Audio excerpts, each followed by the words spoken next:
Hello दोस्तों, स्वागत है आपका एग्ज़ाम 91 चैनल पे। चलिए आज की क्लास शुरू करते हैं। देखिए आज की क्लास जो है ये हम लोगों की यूपीपीसीएल TG2 प्रीवियस ईयर में आए हुए क्वेश्चंस की जो है आखिरी क्लास है। इसके बाद हम लोग जो है प्रैक्टिस से फिर से स्टार्ट कर देंगे। तो चलिए क्लास स्टार्ट करते हैं। देखिए क्लास स्टार्ट करने से पहले मैं आप लोगों से एक बात करता हूँ। देखिए क्या है ना कि आप लोग जैसे मुझसे कहते हैं कि सर ये टॉपिक दे दीजिए, सर वो टॉपिक दे दीजिए, मैं आपको वो टॉपिक प्रोवाइड करा देता हूँ। लेकिन होता क्या है कि मैंने देखा है कि जब भी मैं कोई ऐसा वीडियो डालता हूँ आप लोगों के मांगने के बाद भी हैं, और फिर भी उस वीडियो पे आप लोग मुझे अपना प्यार नहीं देते हैं। देखिए आपके कहने पे ही मैंने जो है जनरेशन का वीडियो डाला। मुझे जनरेशन के वीडियो पे भी देखिए बहुत ज़्यादा प्यार नहीं मिला, ना आपके लाइक्स मिले, ना ही आपका व्यूज़ मिले। फिर अब अगर मैं ये और आपके टॉपिक बनाने के लिए मुझे कोई दिक्कत नहीं है, आप लोग नहीं प्यार दे रहे हैं कोई दिक्कत नहीं है। पर जैसे ही आप लोग कोई टॉपिक कहते हैं मैं उसकी कोशिश यही करता हूँ कि जल्दी से जल्दी वो टॉपिक आपको दे दिया जाए। पर आप लोगों की भी ज़िम्मेदारी बनती है ना कि अगर आप लोग कोई टॉपिक मांग रहे हैं तो कम से कम उस पे आप लोग थोड़ा सा तो प्यार मुझे दीजिए कि जितनी मेरी मेहनत है उतना तो मुझे कम से कम प्यार मिलना चाहिए। तो कोशिश करिए कि जो आप लोग मांगते हैं मैं देता हूँ, तो आपसे बदले में क्या चाहिए कि बस थोड़े से सब्सक्राइब आप कर लीजिए, और दूसरा जब आप देखते हैं तो उसे लाइक कर दीजिए। बस यही तो चाहिए आपसे। चलिए ठीक है, अब क्लास चालू करते हैं। देखिए हमारा पहला क्वेश्चन क्या है कि निम्नलिखित में कौन इंटरनेट के जरिए विभिन्न सेवाओं का वितरण है। इन संसाधनों में टूल और अनुप्रयोग होते हैं जैसे कि data storage, server, database, networking और सॉफ्टवेयर। हमसे ये पूछा जा रहा है कि ये data storage, server, database, networking और सॉफ्टवेयर ये सब चीज़ें कहाँ पे होती हैं। चलिए देखिए ये क्या लोकल एरिया नेटवर्क में होता है? नहीं, लोकल एरिया नेटवर्क से तो हम लोग जो है जो नेट से कनेक्ट करते हैं। पर्सनल एरिया नेटवर्क ये भी हमारा नेटवर्क से ही जुड़ा हुआ है। मेट्रोपॉलिटन एरिया ये भी हमारा। और क्लाउड कंप्यूटिंग, हाँ इन चीज़ों में हमारे data storage, server, database, networking और सॉफ्टवेयर ये सब हमको कहाँ मिलेगा? क्लाउड कंप्यूटिंग में मिलेगा। चलिए क्वेश्चन नंबर 2 देखते हैं। क्वेश्चन नंबर 2 क्या है? क्वेश्चन नंबर 2 है, एक सेकेंड, ठीक। क्वेश्चन नंबर 2 है हमारा, निम्नलिखित में कौन गलत है? ठीक, चलिए लिखा है रजिस्टर में इंस्ट्रक्शन या स्टोरेज एड्रेस हो सकता है लेकिन डेटा नहीं हो सकता। देखिए रजिस्टर क्या है? एक तरीके की हमारी मेमोरी का प्रकार है, या ये कह सकते हैं कि ये हमारे जो भी मेमोरी का ही प्रकार होता है, ये सबसे तेज़ मेमोरी मानी जाती है। इसमें क्या इंस्ट्रक्शन या स्टोरेज एड्रेस हो सकता है? देखिए ये हो सकता है लेकिन डेटा नहीं हो सकता है, तो ये गलत है। डेटा भी हो सकता है, तो हमारा कथन गलत ही पूछा ना, हाँ तो फिर यही गलत हो जाएगा। चलिए आगे देखते हैं। क्वेश्चन नंबर 3 क्या है? क्वेश्चन नंबर 3 है, निम्नलिखित में कौन सा ब्रॉडबैंड कनेक्शन का एक रूप है जो साधारण टेलीफोन लाइनों पर कनेक्शन प्रदान करता है? हमसे ब्रॉडबैंड कनेक्शन का रूप पूछ रहा है जो साधारण टेलीफोन लाइनों पर कनेक्शन प्रदान करता है। चलिए इसके ऑप्शन देखते हैं।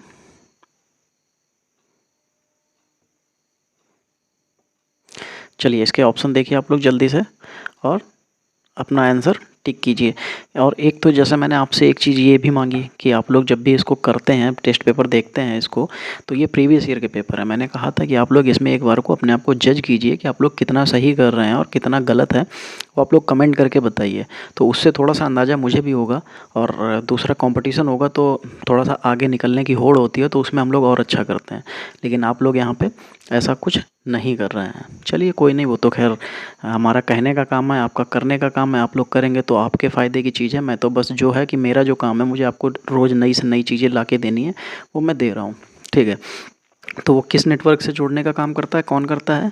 तो देखिए फाइबर ऑप्टिक, ये हमारा फाइबर ऑप्टिक मतलब ये तार होते हैं, तार के जरिए से आता है। डायल अप हमें मॉडेम से जोड़ता है। ICDN ये भी, और DSL। देखिए ये मेन चीज़ होती है हमारी। ये क्या करता है? ये हमारे उसमें कनेक्शन में जोड़ने का काम करता है। चलिए क्वेश्चन नंबर 4। क्वेश्चन नंबर 4 है, निम्नलिखित में कौन ऐसा ट्रांसमिशन कंट्रोल प्रोटोकॉल या इंटरनेट प्रोटोकॉल यानी कि TSP या IP है जो निर्दिष्ट करता है कि कंप्यूटर किस तरह इलेक्ट्रॉनिक मेल का आदान प्रदान करेंगे? ठीक, देखिए जब किसके इलेक्ट्रॉनिक मेल की बात कर रहा है, तो देखिए जिसमें भी मेल ट्रांसफ़र आ जाएगा वही हमारा इसका आंसर हो जाएगा। ठीक, तो देखिए सिंपल मेल ट्रांसफ़र प्रोटोकॉल ये हमारा ये बिल्कुल सही हो जाएगा, क्योंकि ये मेल के लिए ही प्रोटोकॉल बनता है। फिर ये हाइपर टेक्स्ट ट्रांसफ़र प्रोटोकॉल ये हमारा क्या होता है, ये हमारे यूआरएल के लिए प्रोटोकॉल बनता है, और ये डेटाबेस के लिए प्रोटोकॉल है, और ये फाइल ट्रांसफ़र के लिए प्रोटोकॉल है। तो हमारा जो जो इसके आंसर हो जाएंगे वो क्या सही हो जाएगा, आंसर हमारा सही हो जाएगा ये वाला। ठीक, ये जो है एसएमटीपी यानी कि सिंपल मेल ट्रांसफ़र प्रोटोकॉल, ये हमारा प्रोटोकॉल मेल भेजने के लिए यूज किया जाता है। चलिए, आईएसपी का पूर्ण रूप बताना है हमको। ये होता है, ये हमारा हो जाता है कि इंटरनेट सर्विस प्रोवाइडर होता है। ये देखिए इसमें पी से मतलब प्रोटोकॉल मत ले लीजिएगा। देखिए यहाँ पे 3 चीज़ें जो हैं हमारी ये प्रोटोकॉल से रिलेटेड हैं, लेकिन इसमें प्रोटोकॉल नहीं होता। ये आई से इंटरनेट होता है, सी एस से सर्विस होता है, और पी से प्रोवाइडर होता है। तो इंटरनेट सर्विस प्रोवाइडर होता है आईएसपी की फुल फॉर्म। चलिए क्वेश्चन नंबर 6 देखते हैं। क्वेश्चन नंबर 6 है कि निम्नलिखित में से क्या किसी स्प्रेडशीट में मान्य सेल रेफरेंस नहीं है। निम्नलिखित में से क्या किसी स्प्रेडशीट में मान्य सेल रेफरेंस नहीं है। चल निम्नलिखित में, चलिए आगे देखते हैं किस में से नहीं है।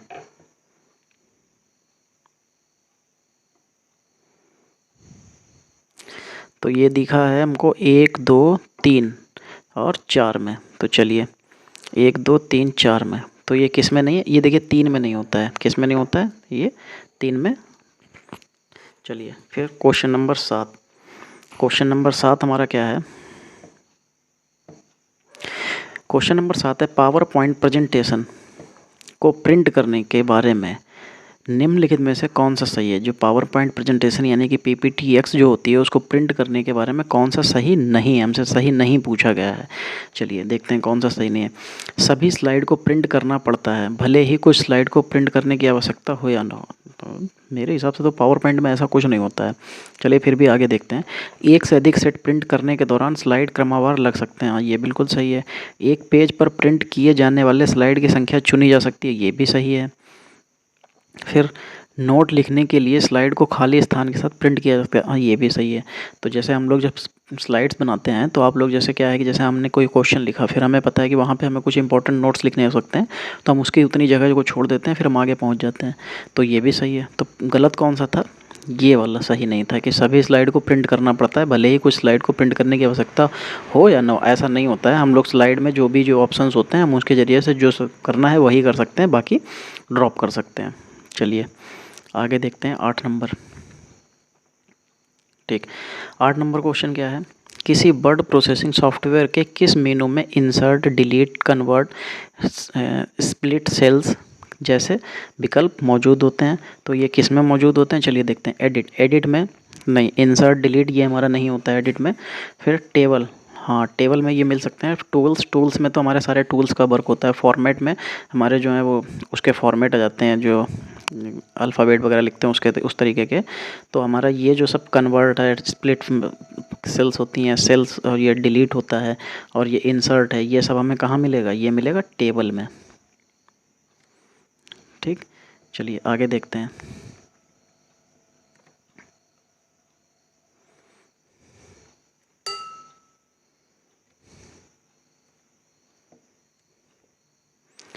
फिर क्वेश्चन नंबर 9 है,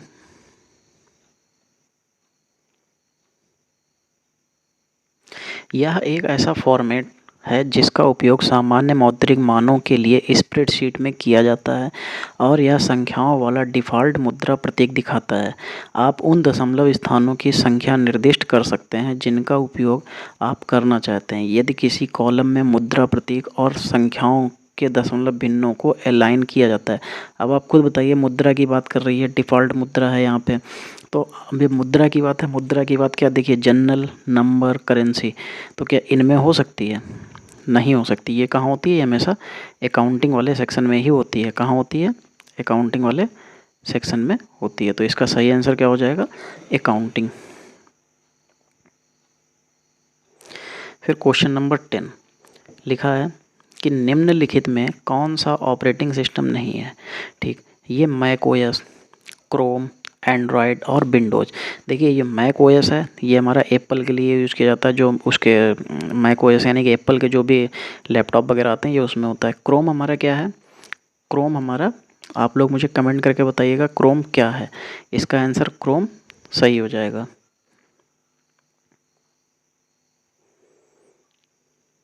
चलिए 11 नंबर क्वेश्चन देखते हैं। लिखा है ईमेल का उपयोग करके फाइल अटैचमेंट भेजने के बारे में निम्नलिखित में से कौन सा कथन सही है।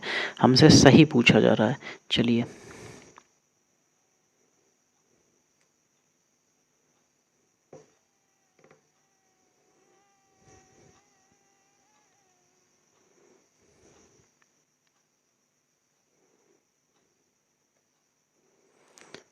ठीक, एक सेकंड फिर से क्वेश्चन देख लेते हैं, थोड़ा सा कन्फ्यूजन है क्वेश्चन में। लिखा है ईमेल का उपयोग करके फाइल अटैचमेंट भेजने के बारे में निम्नलिखित में से कौन सा कथन सही है। ठीक है, चलिए कौन सा सही है देखते हैं। ठीक, तो देखिए सामान्य रूप से कोई भी व्यक्ति किसी ईमेल का उपयोग करके 75 KB आकार तक का अटैचमेंट भेज सकता है। क्या आपने कभी मेल किया होगा, क्या उसमें लिमिटेशन होती है इस तरीके की कि 75 KB का ही भेज सकते हैं मैक्सिमम।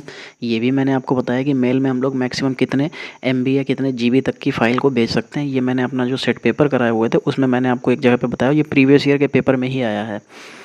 फिर ईमेल के जरिए पावर पॉइंट प्रेजेंटेशन को अटैचमेंट के रूप में भेजा जा सकता है। हमसे सही पूछ रहा है। हाँ ये तो खैर हो सकता है। चलिए आगे देखते हैं। वर्ड दस्तावेज और स्प्रेडशीट फाइल को ईमेल में अटैचमेंट के रूप में नहीं भेज सकते। गलत है, क्यों नहीं भेज सकते? भेज सकते हैं हम लोग, बिल्कुल भेज सकते हैं। तो ये तो ऑप्शन गलत हो जाएगा। देखिए पहला गलत है, ये भी गलत है। ठीक, चलिए ईमेल में केवल एक फ़ाइल अटैचमेंट भेजा, ये किसने कहा? हम फ़ोटो, सिग्नेचर, थंब सारी चीज़ें भेज सकते हैं। तो इसका सही आंसर क्या हो जाएगा कि अटैचमेंट के रूप में पावर पॉइंट प्रेजेंटेशन को रूप में भेजा जा सकता है, बिल्कुल भेजा जा सकता है। इसीलिए ऑफिस में क्या होता है कि आप कहीं दूसरी जगह पे, किसी दूसरे ऑफिस में आपको क्या करना है, आपको अपना जो प्रेजेंटेशन है वो भेजना है, तो क्या करते हैं आप? मेल ही तो करते हैं। चलिए क्वेश्चन नंबर 13। क्वेश्चन नंबर 13 क्या है? जिसके माध्यम से कंप्यूटर के सभी घटक संचार करते हैं, ऐसा एक सर्किट बोर्ड को क्या कहते हैं? देखिए जो ऐसा सर्किट बोर्ड होता है, अच्छा ये 13 नंबर आ गया है, क्या 12 नंबर नहीं है इसमें? अच्छा 11 के बाद सीधे 12 नंबर गायब है, 13 नंबर आ गया है। अच्छा तो चलिए एक क्वेश्चन मिस हो गया, कोई नहीं, वो आपको जो है आपको जो है उसमें मिल जाएगा। जो भी पोल्स आते हैं, जो मेरे चैनल पे पोल्स आते हैं, 12 नंबर का क्वेश्चन आपको पोल्स में मिल जाएगा, कोई दिक्कत नहीं है। ठीक, तो देखिए जिसके माध्यम से कंप्यूटर के सभी घटक संचार करते हैं, ऐसा एक सर्किट बोर्ड को क्या कहते हैं? ऐसा जो सर्किट बोर्ड होता है उसको हम लोग मदरबोर्ड कहते हैं। मदरबोर्ड से ही सारे के सारे सर्किट बोर्ड मदरबोर्ड से ही जुड़े हुए होते हैं। चलिए क्वेश्चन नंबर 14 देखते हैं कि निम्नलिखित में से संबंधित वेब पृष्ठों का एक संग्रह, जो वेब पृष्ठों का एक संग्रह होता है उसको हम लोग क्या कहते हैं? चलिए जल्दी से बताइए। ठीक, देखिए जो वेब पृष्ठों का एक संग्रह, उसमें कई ऐसे वेब पृष्ठ होते हैं, इनका एक पूरा संग्रह होता है, और ये संग्रह जो है क्या कहलाता है? ये वेबसाइट कहलाता है। ठीक, चलिए क्वेश्चन नंबर 15 देखते हैं।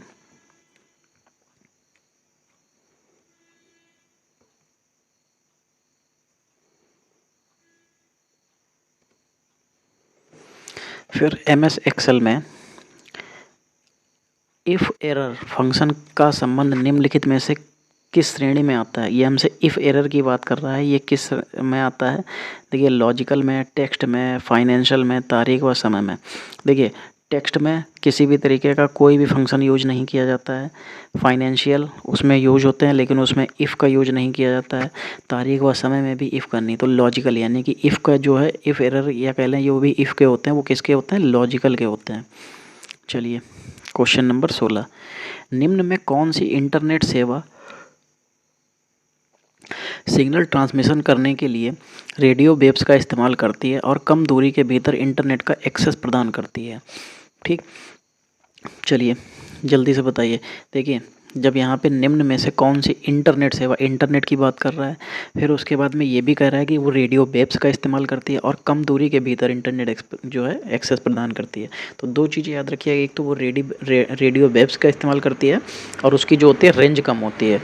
तो DSL ये भी नहीं होता। ब्रॉडबैंड, देखिए ब्रॉडबैंड भी जो है नहीं, हमको ब्रॉडबैंड के लिए हमको केबल लगाना पड़ता है तब चलेगा। डायल अप के लिए भी हमको नहीं चाहिए, वो भी हमारा रेंज उसकी तो बिल्कुल भी ना के बराबर होती है। वाईफाई एक ऐसी चीज़ होती है जो हम लोगों को क्या होता है कि कुछ रेंज की दूरी जो होती है उसमें हम लोगों को जो है अपनी रेडियो वेव्स इस्तेमाल करते हुए हमको जो है इंटरनेट इस्तेमाल करने की सुविधा देती है। और वाईफाई,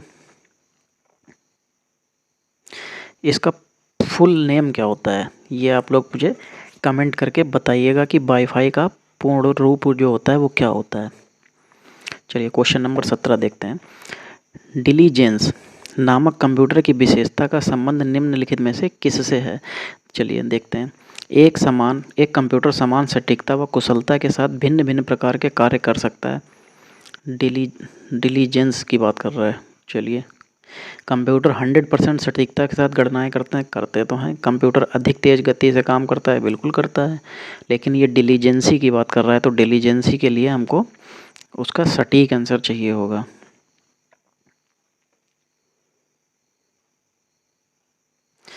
ठीक, देखिए जब डिलीजेंसी की बात आ रही है तो वो सटीकता की बात आ गई। तो देखिए कंप्यूटर समान संगतता व सटीकता के साथ कई मिलियन कार्य या गणनाएं कर सकता है, ये उसकी डिलीजेंसी हो जाएगी।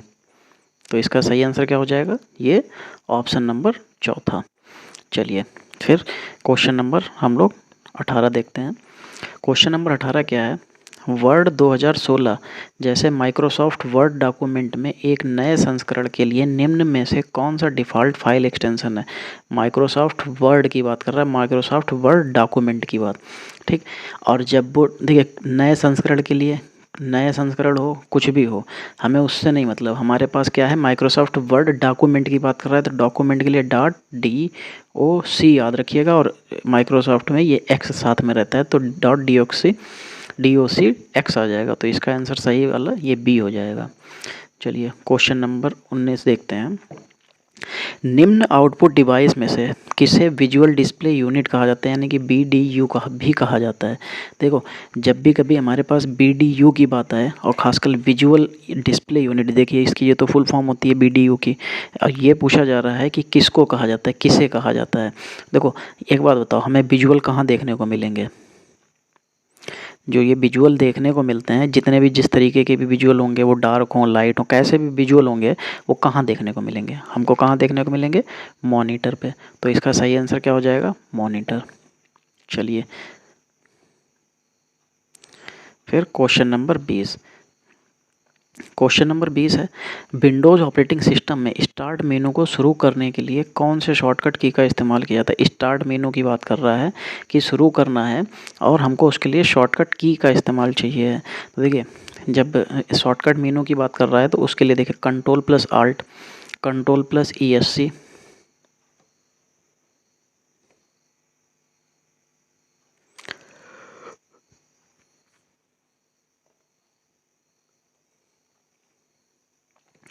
फिर Ctrl+Shift और Ctrl+Tab। देखिए ये दोनों तो हमारे नहीं होते हैं, ठीक, ये दोनों नहीं होते हैं। चलिए अब बाकी बचे जो पीछे वाले, उनमें देखते हैं कौन सा हो सकता है।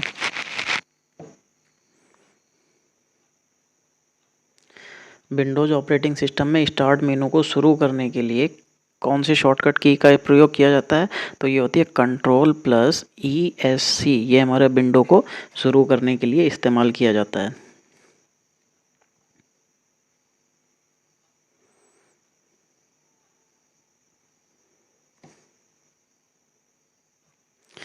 फिर है, कंप्यूटर में डेटा प्रतिनिधित्व के संदर्भ में ASCII निम्नलिखित में से किसका परिवर्णी शब्द है। देखिए ASCII, इसकी फुल फॉर्म बहुत ज़्यादा पूछी जाती है। A से होता है अमेरिकन, S से होता है स्टैंडर्ड, C से होता है कोर, अमेरिकन स्टैंडर्ड कोड होता है, C से कोड होता है, I से इंफॉर्मेशन, फिर I से इंटरचेंज।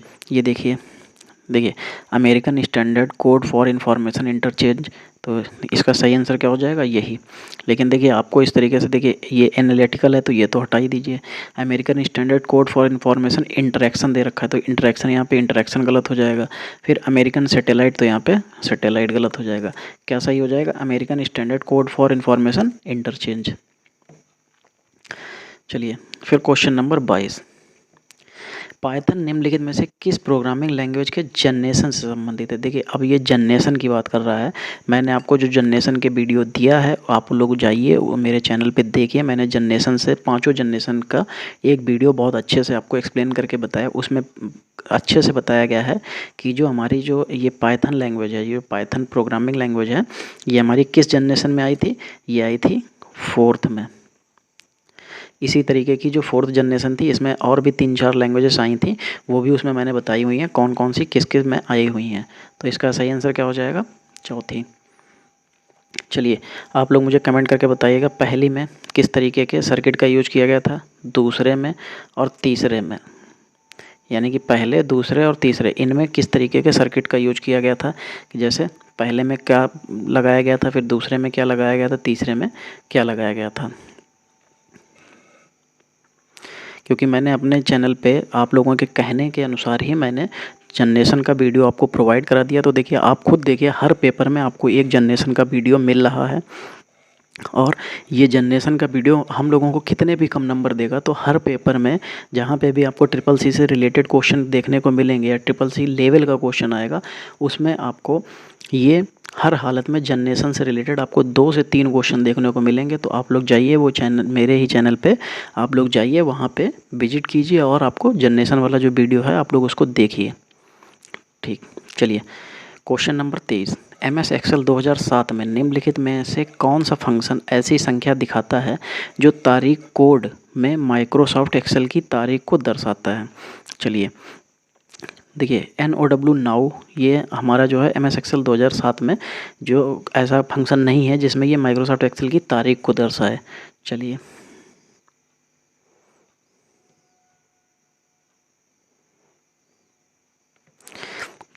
फिर दूसरा ऑप्शन है डेट वैल्यू। तो देखिए डेट वैल्यू भी नहीं होती है, टाइम से तो टाइम आ जाता है, और डेट से हमको क्या मिलेगी, उसकी डेट मिल जाएगी। चलिए क्वेश्चन नंबर 24, क्वेश्चन नंबर 24 है कि निम्नलिखित में से किसे प्री प्रोसेसिंग के तौर पर संदर्भित किया जाता है, जिसमें रॉ डेटा को ठीक करके डेटा प्रोसेसिंग के अगले चरण के लिए व्यवस्थित किया जाता है। तो ये हमसे पूछा जा रहा है ये क्या है। देखिए जब वो प्री प्रोसेसिंग के तौर पर संदर्भित किया जाता है, यानी कि प्री प्रोसेसिंग के तौर पे उसको लिया जाता है, जिसमें क्या करता है, डेटा को ठीक करता है और डेटा प्रोसेसिंग के अगले चरण के लिए व्यवस्थित करता है। तो देखो जब अगले चरण के लिए व्यवस्थित कर रहा है तो यानी कि उसके अगले चरण के लिए वो क्या कर रहा है, प्रिपरेशन कर रहा है। तो वो क्या कर रहा है, अगले चरण के लिए प्रिपरेशन कर रहा है। तो आप इसमें से देखिए सभी में डेटा है।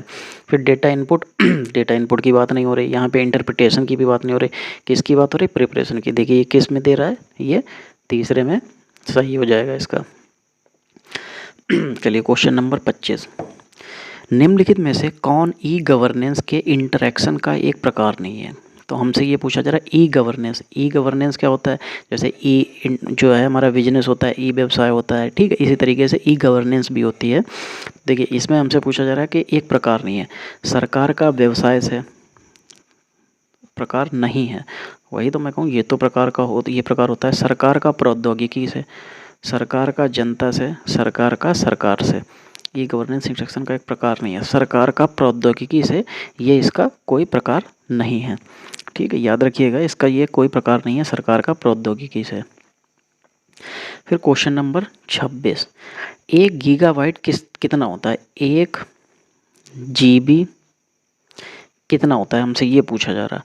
चलिए 240 बाइट।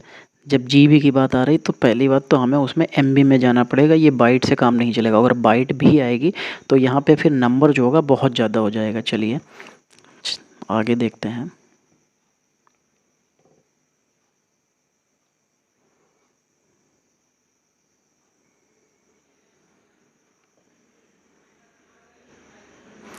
यहाँ पे ये सारे के सारे ऑप्शन तो ये बाइट में ही दे रहे हैं, और ये 230 बाइट, ये 260 बाइट, 250 बाइट, और वो पीछे जो था वो भी बाइट में ही था।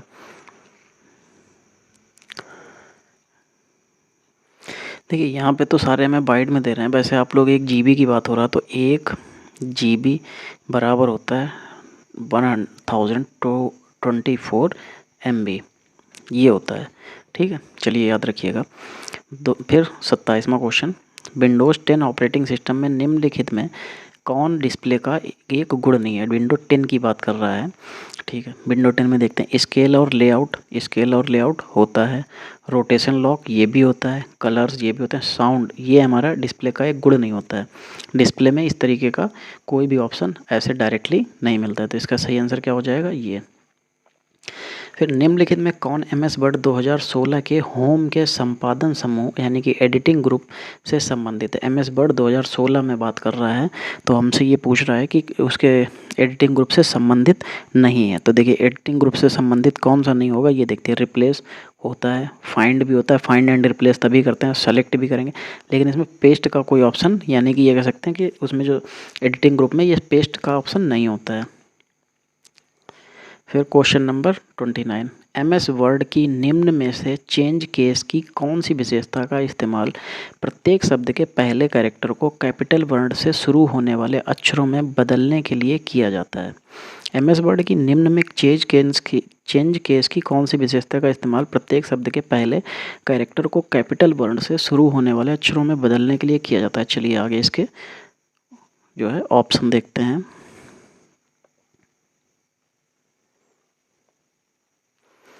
देखिए वो जब उसकी बात कर रहा था तो सीधी सिंपल सी बात, देखिए पहले ही ऑप्शन इसमें कैपिटलाइज दे रखा है, तो इसका सही आंसर क्या हो जाएगा?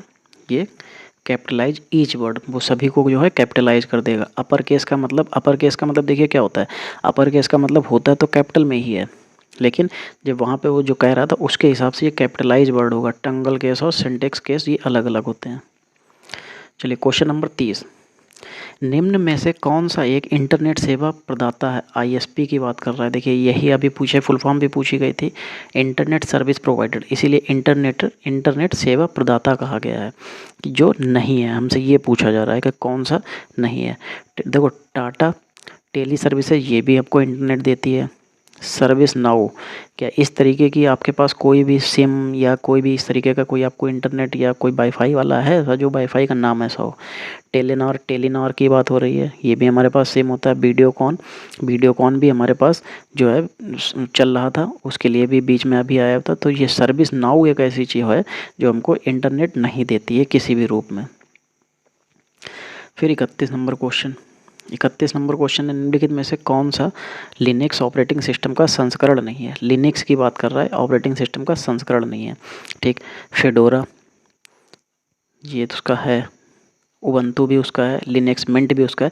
लिनक्स एप्पल नाम की कोई भी चीज़ ऐसी नहीं होती है जो उसका ऑपरेटिंग सिस्टम का संस्करण हो, ऐसा कोई संस्करण लिनक्स का नहीं है। चलिए फिर क्वेश्चन नंबर 32 है, MS वर्ड की निम्न में से कौन सी विशेषता किसी पैराग्राफ की शुरुआत में, MS वर्ड की निम्न में कौन सी विशेषता किसी पैराग्राफ की शुरुआत में एक बड़ा कैपिटल अक्षर बनाने को संदर्भित करती है? यानी कि पहला अक्षर हमको बड़ा चाहिए, वो कौन हमको प्रोवाइड कराएगा? ठीक, देखिए ये जो पहला अक्षर है जो बड़ा होगा तो वो किसके ज़रिए से होगा, हमको ये बताना है। चलिए देखते हैं ये किसके ज़रिए से बड़ा हो जाएगा। ठीक, देखिए जब भी हम लोग ड्रॉप कैप लगा देंगे तो हम लोग जब भी कैसे लिखेंगे, तो देखिए एग्जाम में जैसे ये ई बड़ा बना है तो इसके बाद में जैसे क्लास लिखेंगे, ठीक, तो जैसे ही क्लास लिखेंगे ये सी भी बड़ा हो जाएगा। तो हम लोगों को उसको हमेशा पहला अक्षर जो है यानी कि पहला कैरेक्टर है वो कैपिटल बनाने के लिए ड्रॉप कैप का इस्तेमाल करना पड़ता है। तो हमारा जो पहला अक्षर होता है, जो पहला कैरेक्टर होता है वो बड़ा ही बनता है। चलिए क्वेश्चन नंबर 33 देखते हैं। क्वेश्चन नंबर 33 है, विंडोज़ 10 ऑपरेटिंग सिस्टम में एक विंडोज़ घटक को जोड़ने या घटाने के लिए कंट्रोल पैनल के निम्न में से किस विकल्प का उपयोग किया जाता है? किसकी बात कर रहा है? विंडोज़ 10 ऑपरेटिंग सिस्टम की बात कर रहा है। उसमें क्या कह रहा है? घटक को जोड़ने या घटाने के लिए कंट्रोल पैनल के किस विकल्प का उपयोग किया जाता है? चलिए किस विकल्प का उपयोग किया जाता है?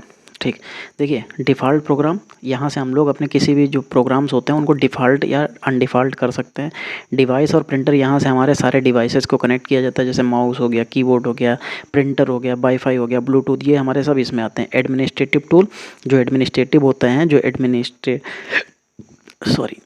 वहाँ के टूल्स जो होते हैं वो एडमिनिस्ट्रेटिव टूल्स मिलेंगे। प्रोग्राम और फीचर्स, ये जो होते हैं ये हमेशा क्या होते हैं, किसी भी प्रोग्राम और फीचर्स का मतलब होता है कि किसी भी सॉफ्टवेयर को इंस्टॉल या अनइंस्टॉल या किसी को जोड़ना या घटाना कहाँ मिलेगा, प्रोग्राम और फीचर में। Question number 34, Windows operating system में निम्न में से कौन सा टास्क बार के बाएं छोर पर आया हुआ एक खास विभाग है जहां हम जल्दी से प्रोग्राम शुरू करने के लिए आइकन जोड़ सकते हैं। विंडोज ऑपरेटिंग सिस्टम में निम्न में कौन सा टास्क बार के बाएं छोर पर आया हुआ एक खास विभाग है जहां हम जल्दी से प्रोग्राम शुरू करने के लिए आइकन जोड़ सकते हैं, हमको ये बात पूछी जा रही है। चलिए देखिए, जो हम लोगों को प्रोग्राम जोड़ने की बात कर रही है, तो जो कहाँ पे हम लोग प्रोग्राम जोड़ दें, जो हम लोग जल्दी उसको मतलब आइकन को जोड़ना है जहाँ से हम लोग जल्दी प्रोग्राम शुरू कर सकते हैं। देखो मेन टास्क बार, देखो टास्क बार में जोड़ने से भी हमारा कोई फ़र्क उससे नहीं पड़ेगा ज़्यादा। स्टार्ट मेनू को तो ओपन करना ही पड़ेगा। फिर नोटिफिकेशन एरिया, जो नोटिफिकेशन एरिया होता है वहाँ पे हम लोग किसी भी आइकन को नहीं जोड़ सकते हैं। लेकिन क्विक लॉन्च बार जो होता है, अगर हम लोग उसमें, क्विक लॉन्च बार कहाँ आता है, देखिए जैसे अगर ये आपकी स्क्रीन बनी हुई है, ठीक है, लैपटॉप की, तो हम लोगों के पास जो क्विक लॉन्च बार होते हैं, जैसे बहुत से आजकल एप्लीकेशंस आ गए हैं जो क्विक लॉन्च बार देते हैं, तो कुछ लोग कुछ यहाँ पे ऐसा करके दे देते हैं, ये हाइड हो जाता है और अनहाइड हो जाता है ऐसा करके। तो इसमें हमें जितने भी फोल्डर लगाएंगे, तुरंत इसको जो भी हमको जल्दी से जल्दी चाहिए तो हम लोग यहाँ पे इसको पिक कर देंगे और तुरंत हम लोग उससे ओपन कर सकते हैं। तो इसका जो सही आंसर हो जाएगा, क्या हो जाएगा, क्विक लॉन्च बार। चलिए आगे बढ़ते हैं।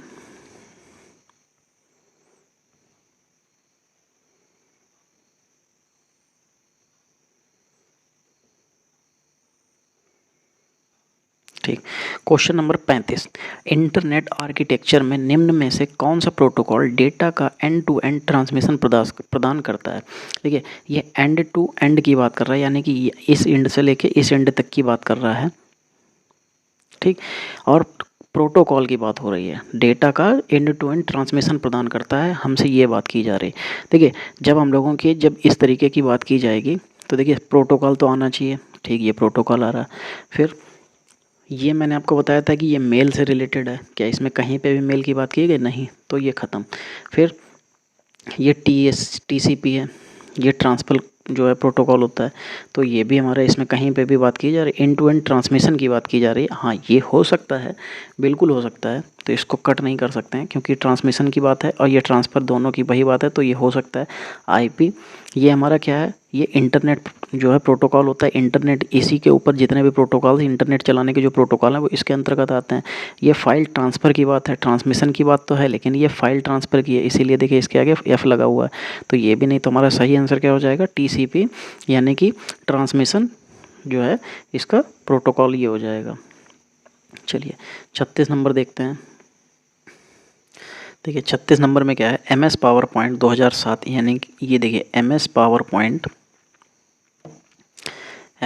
पॉइंट 2007 में स्लाइडों के लिए निम्नलिखित में से ट्रांजिशन स्पीड का कौन सा विकल्प मौजूद नहीं होता है, हमसे ये पूछा जा रहा है। तो देखिए मीडियम मौजूद होता है, लो ऐसा तो कहीं पे भी कुछ नहीं देखा, स्लो हाँ होता है, फास्ट ये भी होता है। देखिए ये तीन ही होते हैं, स्लो क्या नाम, मीडियम, ऐसे सुनिए, स्लो, मीडियम और फास्ट। जैसा कि हम लोग कूलर में होता है, कूलर में ऐसे करके आपके सामने बना हुआ होता है, जिसको हम लोग क्या करते हैं, घुमाते हैं, तो ऐसे होता है स्लो, फिर मीडियम, फिर फास्ट, और यहाँ पे क्या होता है, ऑफ।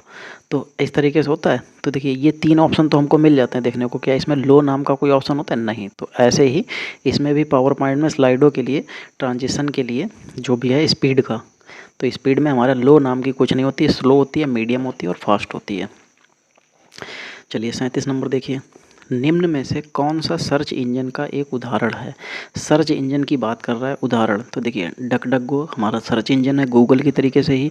ओपेरा हमारा वेब ब्राउज़र है, माइक्रोसॉफ्ट एज जो है हमारा ये भी ब्राउज़र है, फायरफॉक्स ये भी हमारा ब्राउज़र है। तो डक डक गो हमारा सर्च इंजन का उदाहरण हो जाएगा। देखिए, आप लोगों ने अभी तक जितने भी ये प्रीवियस ईयर के पेपर देखे हुए हैं, आपने इसमें ये देखा होगा कि कुछ क्वेश्चन आपको मॉडरेट मिलते हैं तो कुछ टफ मिलते हैं, लेकिन आपको इसमें जो है कुछ क्वेश्चन इतने इजी होते हैं जो आपने अगर नॉर्मल बेसिक कंप्यूटर भी पढ़ा हुआ है तो आप लोग इसको कर सकते हैं। और आपको 6 से 7 क्वेश्चन के लिए इंतज़ाम तो मैंने ही कर दिया है कि आपको शॉर्ट फुल फॉर्म्स मिल गई हैं, शॉर्टकट कीज़ जो हैं वो भी आपको कल मिल जाएंगी, कल नहीं तो आज या कल में मिल ही जाएंगी। आज हो सकता है तो आज ही मिल जाएंगी, वरना आपको कल तो बिल्कुल 100% है कि शॉर्टकट कीज़ की वीडियो मिल जाएगा। बाकी बचा आपका क्या था, जनरेशन से हमको 2 क्वेश्चन देखने को मिलते हैं। उस जनरेशन का वीडियो भी मैंने अपने चैनल पे डाल दिया है। आप लोग जाइए, वहाँ से अपने जो भी क्वेश्चंस इंपॉर्टेंट बनते हैं उनकी पूरी डिटेल दे दी गई है, आप लोग वहाँ पे पढ़िए जाके, और जनरेशन के वीडियो भी क्वेश्चन को सॉल्व कीजिए। आपके 2 नंबर वहाँ से, 2 नंबर फुल फॉर्म से, 2 नंबर शॉर्टकट कीज़ से, 6 नंबर आपको ये मिल जाएंगे। फिर बचे उसमें से कम नहीं तो 4 नंबर आपको ये ऐसे क्वेश्चन मिलेंगे, जो 4 से 5 क्वेश्चन ऐसे मिलेंगे जो लगभग इतने सरल होते हैं जो आप कर ही लेंगे। फिर बचे आपके पास 8 से 9 नंबर, वो थोड़े से मॉडरेट वाले होते हैं, और आप अगर उन पर थोड़ी सी प्रैक्टिस जो मैं करा रहा हूँ रोज़ के रोज़ 50 क्वेश्चन की, आप अगर ये करते रहे तो पेपर तक आपके वो 8-9 क्वेश्चन की जगह पे 10 से 12 क्वेश्चन आप सही करेंगे तो आप 25 प्लस पहुंच जाएंगे। और हम लोगों का टारगेट है कितना, 30 प्लस का, और ये हम लोग बहुत जल्दी ही पाएंगे भी, इसमें कोई दिक्कत नहीं है। चलिए क्वेश्चन नंबर 38 देखते हैं।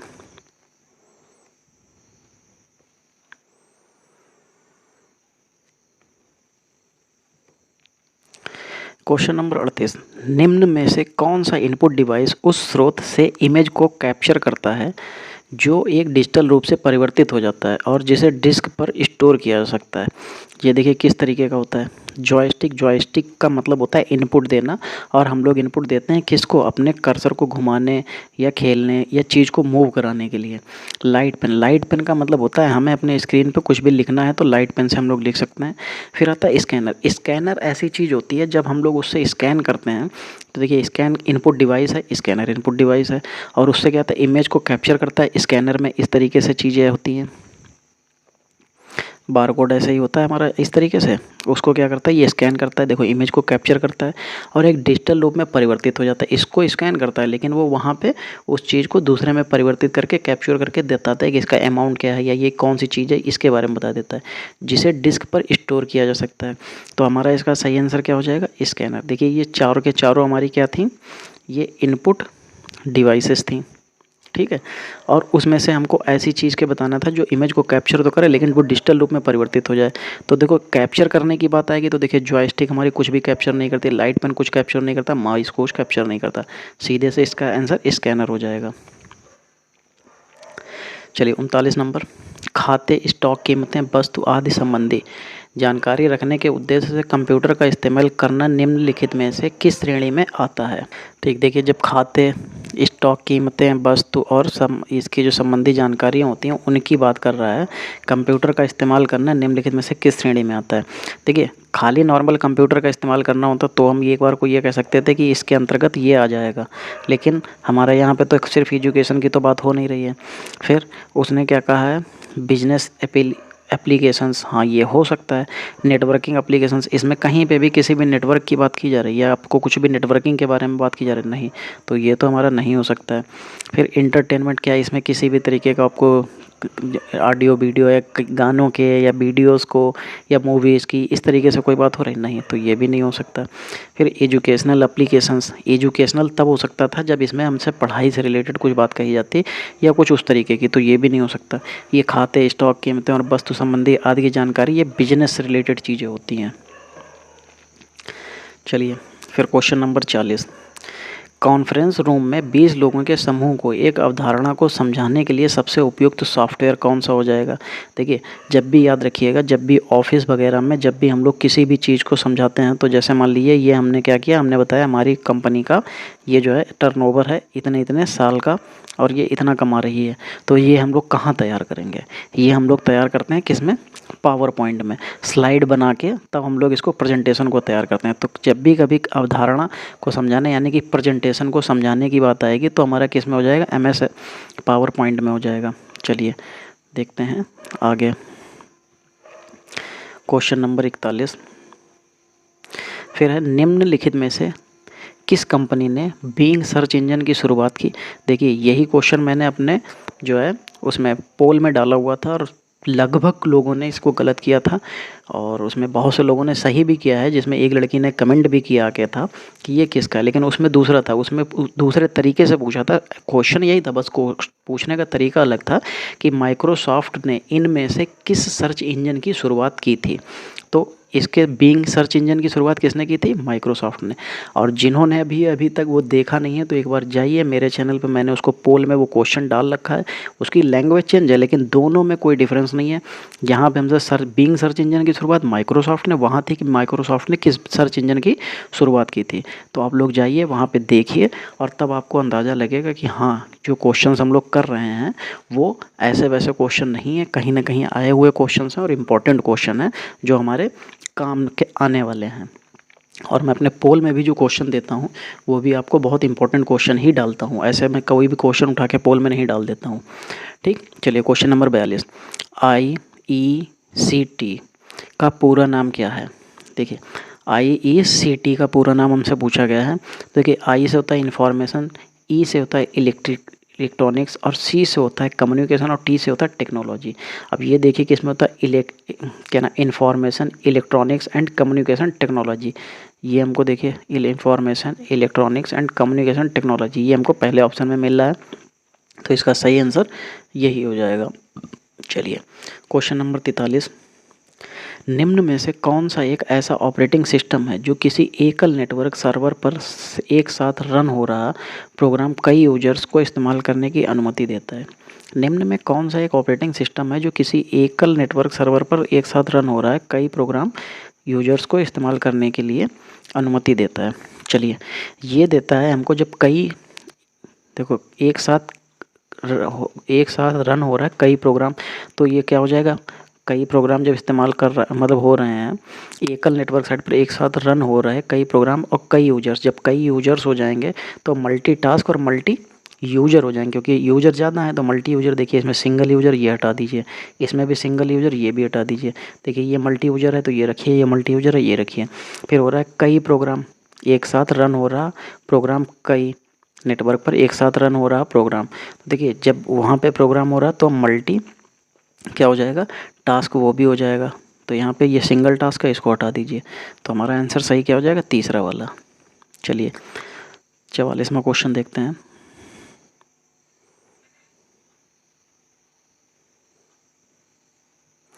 ठीक, 44वां क्वेश्चन क्या है? किसी पावर पॉइंट प्रेजेंटेशन के प्रिंटेड हैंडआउट के डिजाइन व लेआउट को बदलने के लिए निम्न में कौन सा व्यू का इस्तेमाल किया जाता है? प्रिंटआउट हैंडआउट के डिजाइन व लेआउट को बदलने के लिए निम्नलिखित में से कौन सा व्यू का इस्तेमाल किया जाता है? ठीक, देखिए जब हम लोग प्रिंटआउट की बात कर रहा है तो जो उसका व्यू लेते हैं तो उसमें कौन सा जो है व्यू का इस्तेमाल किया जाता है? लेआउट लेने के लिए कौन सा व्यू का इस्तेमाल? तो हैंडआउट मास्टर जो होता है इसका हम लोग इस्तेमाल करते हैं किसके लिए? प्रेजेंटेशन होता है उसमें प्रिंट आउट हैंड आउट। देखिए यहाँ पे भी हैंड आउट दे रखा है ना कि डिजाइन व लेआउट को बदलने के लिए, हैंड आउट और लेआउट को बदलने के लिए जिस व्यू का इस्तेमाल करते हैं वो कौन सा होता है? Hand out master. चलिए क्वेश्चन नंबर 45 देखते हैं। MS पावर पॉइंट 2007 में एस्पेक्ट सिविक आदि में निम्नलिखित में से डिजाइन टैब के किस थीम विकल्प का संबंध है?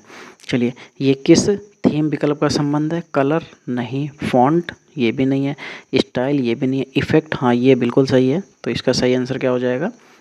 चौथा सही इसका आंसर हो जाएगा। ठीक, क्वेश्चन नंबर 46, किसी वेब ब्राउज़र की निम्न में से कौन सी विशेषता वेब ब्राउज़र के एड्रेस को सेव करने में मदद करती है ताकि पूरे URL को टाइप करने के बजाय उसका सीधा इस्तेमाल किया जा सके? तो ये किसका इस्तेमाल किया जा सकता है सीधा? किसी वेब ब्राउज़र की निम्न में से कौन सी विशेषता वेब पेज के एड्रेस को सेव करने में मदद करती है ताकि URL टाइप करने के बजाय।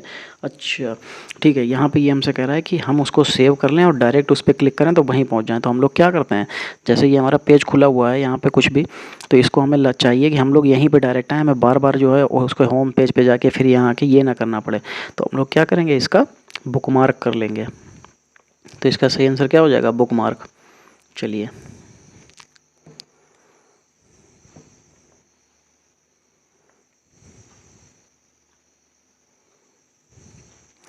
चलिए, यहाँ पे पूछा गया निम्नलिखित में से ए के लिए कौन सा आस्की कोड है।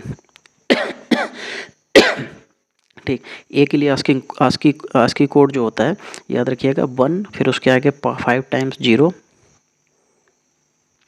फिर 1। ये हमारा ए के लिए आस्की कोड हो जाता है। तो देखिए ये किस में है, यहाँ पे तो 0 है ही नहीं, एक ही हटा दीजिए, यहाँ पे भी नहीं है, यहाँ पे ये भी नहीं है, यहाँ पे काउंट कीजिए 1 2 3 4 5, 5 है। ठीक, यही सही इसका आंसर हो जाएगा। चलिए क्वेश्चन नंबर 48।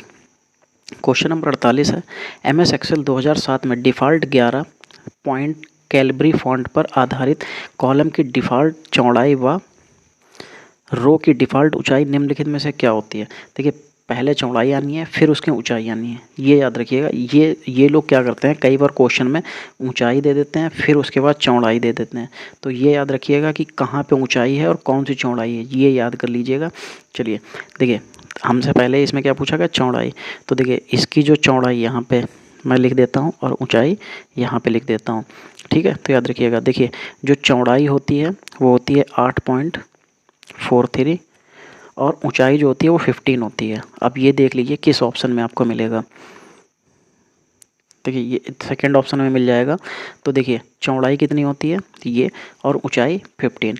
तो आप जैसे भी याद करना चाहें, देखिए इसको याद कर लीजिए, ये कभी आगे कभी पीछे ये चलता रहेगा और ये बहुत गंदा गेम होता है और इसे में हम लोग गलत कर देते हैं। ठीक, तो इसका सही आंसर बी हो जाएगा। चलिए 49 नंबर, कंप्यूटर सॉफ्टवेयर के संदर्भ में निम्नलिखित में से कौन सा कथन गलत है। यह कंप्यूटर हार्डवेयर सिस्टम को संचालन के में लाने के लिए कार्यक्रमों का एक संग्रह होता है। कौन सा कथन गलत है। अच्छा, देखिए जो हमारा सॉफ्टवेयर होता है वो एक तरीके से प्रोग्रामों का एक समूह ही तो होता है, तो ये तो बिल्कुल सही बात कह रहे हैं।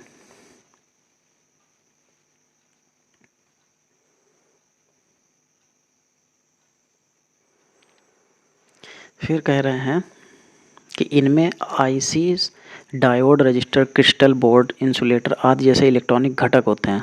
नहीं, ऐसा तो नहीं होता है बिल्कुल भी। यह हाई लेवल लैंग्वेज के अनुप्रभावी प्रोग्रामों द्वारा डिजाइन और विकसित किया जाता है। बिल्कुल सही बात है। जितने भी प्रोग्राम हमारे यहाँ लिखे जाते हैं वो क्या होते हैं, वो हाई लेवल लैंग्वेज में ही लिखे जाते हैं। फिर ये कंप्यूटर के पास पहुँचता है तो ये मशीनी लैंग्वेज में चेंज करता है। कंपाइलर है, इंटरप्रेटर है, या ये हम लोगों को चेंज करते हैं। जितने भी कन्वर्टर होते हैं वो सब चेंज कर देते हैं। यह कंप्यूटर और उसके आंतरिक कार्यों और प्रोग्रामिंग लैंग्वेज के अनुसार बदल देता है। देखिए कंप्यूटर उसके आंतरिक कार्यों और प्रोग्रामिंग लैंग्वेज के अनुसार बदल देता है। हाँ, ये भी बिल्कुल सही बात कर जो है हमारा, जैसे कंपाइलर हो गया, इंटरप्रेटर। तो इसका जो आंसर नहीं होगा वो यही हो जाएगा। उसने पूछा था कि इनमें से कौन सा नहीं है। फिर यहाँ पे लिखा है ईमेल एड्रेस technology@mail.com निम्नलिखित में से डोमेन नेम कौन सा होगा। देखिए डोमेन नेम की बात कर रहा है तो @ के बाद जो भी आपको दिखाई देगा वो सब हमारा क्या हो जाता है, डोमेन नेम हो जाता है। देखिए इसमें आपको क्या मिल जाएगा, डोमेन नेम। देखिए सिर्फ मेल मत ले लीजिएगा, MAIL, ये हमारा डोमेन नेम नहीं होगा। @ के बाद अगर ये आपको लिखा है, चाहे कॉम लिखा हो चाहे mail.in लिखा हो, जो भी है, अगर मेल @ के बाद जो भी चीज़ें लिखी हैं वो सब हमारे क्या होते हैं, डोमेन नेम होता है। तो यहाँ पे इसका डोमेन नेम क्या हो जाएगा, mail.com। ठीक है, देखिए आज की हम लोगों की 50 क्वेश्चंस की क्लास आज यहीं पे समाप्त होती है। और आपको आने वाले, अब देखिए जो प्रीवियस ईयर के जो क्वेश्चंस थे वो तो यहाँ पे समाप्त हो गए हैं और अब आने वाले समय में हम लोग इसके प्रैक्टिस सेट करेंगे। देखिए आप लोगों से मैं एक लास्ट में ये क्वेश्चन पूछ रहा हूँ, और जो लोग पूरा वीडियो देखते हैं मुझे पता है वो लोग ही इसका आंसर देंगे, और जो लोग इसको स्किप करके जहाँ पे 50 क्वेश्चन ख़त्म हुए वीडियो को बंद कर देते हैं वो लोग इसका जवाब नहीं दे पाएंगे। देखिए मैं लास्ट में इसलिए भी पूछ रहा हूँ कि मुझे भी तो आइडिया लग जाएगा ना कितने लोग मेरा वीडियो लास्ट तक देखते हैं। देखिए लास्ट में मैं ये क्वेश्चन पूछ रहा हूँ कि क्या आप लोगों को कंप्यूटर का 200 क्वेश्चन या 300 क्वेश्चन का वो एक वीडियो चाहिए। देखिए वो इसलिए मैं पूछ रहा हूँ क्योंकि इस तरीके का वीडियो लगभग 2 घंटे के आसपास बनेगा। अगर मैं एक बार में 200 क्वेश्चन कवर करना चाहूँगा तो लगभग 2 से ढाई घंटे का एक वीडियो बनेगा। ठीक है, अगर आप लोग चाहते हैं कि आप लोगों को ज़्यादा से ज़्यादा क्वेश्चन मिले तो आप लोग बताइए। मैं देखिए मुझे कोई दिक्कत नहीं है, मैं अपने आप वीडियो शूट करके उसको बना के मैं आपको डाल दूँगा। देखना आपका काम है। अगर आप लोग देखने के लिए तैयार हैं तो मुझे बताइए, मैं उसको 2 से ढाई घंटे का वीडियो बना के एक बार में 200 क्वेश्चन कवर करके फिर उसके बाद एक बार 200 क्वेश्चन, ऐसे ही 200 करके आपको लगभग 1000-1500 क्वेश्चन मैं आपको करा दूँ। देखिए जितने ज़्यादा आप क्वेश्चन करेंगे, देखिए क्या होता है, आप जितनी बड़ी ज़्यादा आपकी प्रैक्टिस होगी आपको पेपर में उतना ही फ़ायदा मिलेगा। आप जितने ज़्यादा क्वेश्चंस के सामने से गुजरेंगे आपको याद ज़्यादा होंगे पेपर में सही ज़्यादा होंगे। तो अगर आप लोगों को लगता है तो मुझे बताइए, मैं 1000 क्वेश्चन की सीरीज करा दूँ पूरी, जिसमें आपके सामने से 1000 क्वेश्चन जाएंगे। उसके लिए मुझे लगभग 5 वीडियो बनाने पड़ेंगे। मैं सोच रहा हूँ कि उसको 2 से ढाई घंटे के मैं 5 वीडियो बना दूँ। अगर आप लोग उसे देखना चाहें तो आप लोग मुझे कमेंट करके बता दीजिएगा कि हाँ, आपको 1000 क्वेश्चंस की सीरीज चाहिए, मैं उसको बना दूँगा। ठीक है, चलिए अब आज की क्लास यहीं पे समाप्त करते हैं। मिलते हैं अगली क्लास में। अगर आपको मेरा वीडियो देखिए अगर अच्छा लगा हो, मेरा पढ़ाने का तरीका अच्छा लग रहा हो, अगर मेरे जो क्वेश्चंस आप मेरे द्वारा दिए हुए क्वेश्चंस आपको अच्छे लग रहे हैं, तो वीडियो को शेयर कीजिए, लाइक कीजिए और कमेंट कीजिए, और चैनल को भी सब्सक्राइब कीजिए। ठीक, चलिए मिलते हैं अगली क्लास में, तब तक के लिए जय हिंद।